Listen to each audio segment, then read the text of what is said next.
அனைவருக்கும் வணக்கம். இன்னைக்கு செவ்வாய்க்கிழமை, ஜனவரி 9 தினமணி பேப்பர்ல இருக்கிற முக்கியமான செய்திகள் பார்க்க போறோம்.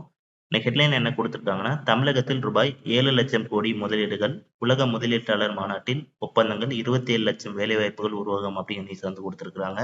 சென்னையில 2 நாட்கள் நடைபெற்ற உலக முதலீட்டாளர்கள் மாநாட்டுல ரூபாய் 6,64,00,000 கோடி அளவுக்கு பார்த்தீங்கன்னா, முதலீடுகள் ஈர்க்கப்பட்டுள்ளதா சொல்லியிருக்கிறாங்க.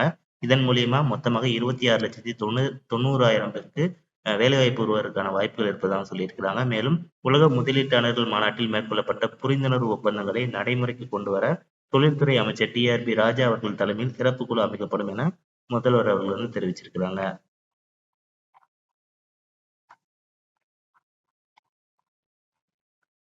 கர்ப்பிணிகளுக்கு மருத்துவ கண்காணிப்புக்கு பிக்மி 3.0 புதிய மென்பொருள் கட்டமைப்பு தொடக்கம் அப்படிங்கிற நியூஸ் கொடுத்திருக்கிறாங்க. கர்ப்பிணி பெண்கள் மற்றும் பச்சிளம் குழந்தைகளுக்கு மருத்துவ கண்காணிப்புக்காக பிக்மி 3.0 அப்படிங்கிற மென்பொருள் சேவையை விளையாட்டு மேம்பாட்டுத்துறை அமைச்சர் நேற்று தொடங்கி வச்சிருக்கிறாரு.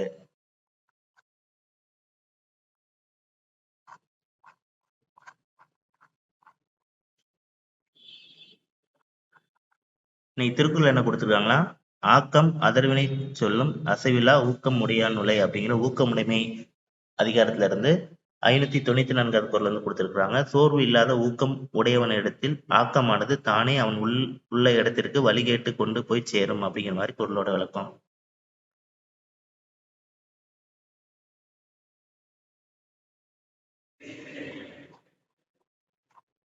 பாரிஸ் ஒலிம்பிக்கு வருண் ஈஷா தகுதி அப்படிங்கிற நியூஸ் கொடுத்திருக்கிறாங்க. இந்தோனேஷியாவில் நடைபெறும்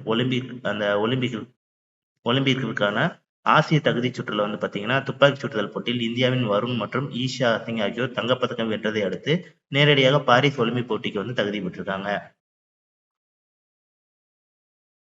தொடர் போர் சூழலால் சீர்குலையும் உலக பொருளாதாரம் அப்படிங்கிற நியூஸ் கொடுத்திருக்கிறாங்க. செங்கடல் வழியாக செல்லும் சரக்கு கப்பல்களை ஹூதி கிளர்ச்சியாளர்கள் தாக்க தொடங்கியிருப்பது பெரும் பதற்றத்தை ஏற்படுத்தியிருக்குது. காசா மீதான இஸ்ரேலின் தாக்குதல் உடனடியாக நிறுத்தப்படாமல் போர் விரிவடையும் நடவடிக்கையால் அமெரிக்காவும் ஐரோப்பிய நாடுகளும் மேற்கொண்டால் அந்த நாடுகள் மட்டும் இல்லாம இந்தியா உட்பட அனைத்து நாடுகளும் பொருளாதார ரீதியா ஒரு இன்னலுக்கு சந்திக்க நேரிடும் அப்படிங்கிற மாதிரி கொடுத்திருக்கிறாங்க. நிலவுக்கு ஆய்வுக்களம் அனுப்பியது அமெரிக்கா அப்படிங்கிற நியூஸ் கொடுத்திருக்கிறாங்க.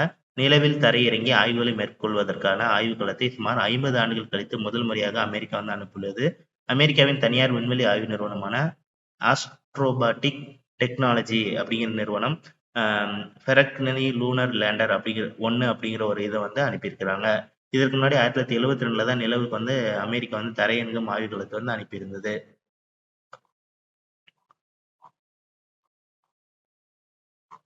அவ்வளவுதான் இன்னைக்கு இருக்கிற முக்கியமான செய்திகள். நன்றி, வணக்கம்.